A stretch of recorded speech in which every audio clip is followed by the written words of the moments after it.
ខ្ញុំឲ្យគេទៅគេសួរថាហែងថាមិនឲ្យគេទៅថាព្រោះវាអត់ចង់នៅយល់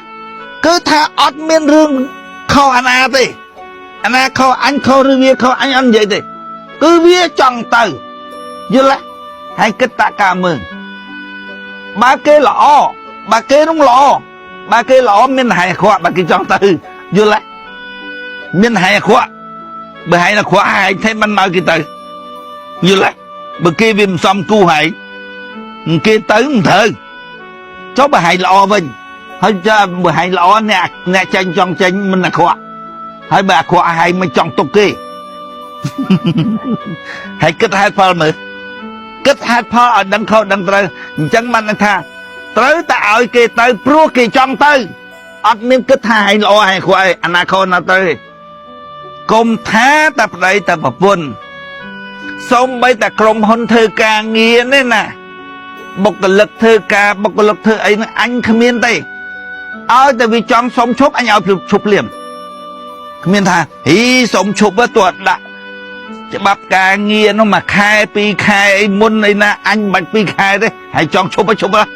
បើហែងមិនចេះគិតថាអញនឹងវាពិបាកធ្វើការពិបាកធ្វើអីសពដូចសពថ្ងៃអញ្ចឹងនៅចការបើយើងធ្វើនេះធ្វើនោះបើហែងមិនគិតថាអញងាប់ទេហើយទៅអញគ្មានបទេបើហែងមិនគិតដល់បងដល់គិតដល់ពូថាពូគាត់ពិបាកចេះចុះក្នុងពេលនោះធ្វើទៅវាមិនកើតអីមិនកើតយល់បើហែងគិតអញ្ចឹងទេអញគ្មានមកដាក់សម្ពាធហែងថាសុំច្បាប់ត2ខែមុនអីដាក់សម្ពាធគេថោកទៀតយល់អញធ្វើចឹងទេយល់អញឲ្យទៅភ្លាមតាំងពីខ្ញុំនៅធ្វើការចការអាមេរិកនោះកម្មករធ្វើការហ្នឹងឲ្យតែវាចង់ទៅខ្ញុំទៅឲ្យទៅភ្លាមគ្មានខ្វល់ទេហើយគេថាធ្វើអញ្ចឹងធ្វើក្រុមហ៊ុនកើតទៅហើយអញធ្វើក្រុមហ៊ុនទៅអីយល់ធ្វើសេស៊ីទៅចាំមិនធ្វើក្រុមហ៊ុនអីធ្វើក្រុមហ៊ុនកើតមែននោះបើឲ្យបុគ្គលិកតាទៅចេញទៅចូលតាមចិត្តហ្នឹងបើក្រុមហ៊ុនកើតមែនណាបើក្រុមហ៊ុនទៅអីលក់ដូរមកស៊ីទៅហែងមនុស្សហែងសត្វយល់ហែងគឺវិញ្ញាណតាសបកហ្នឹងគឺមិនមែនហែងណា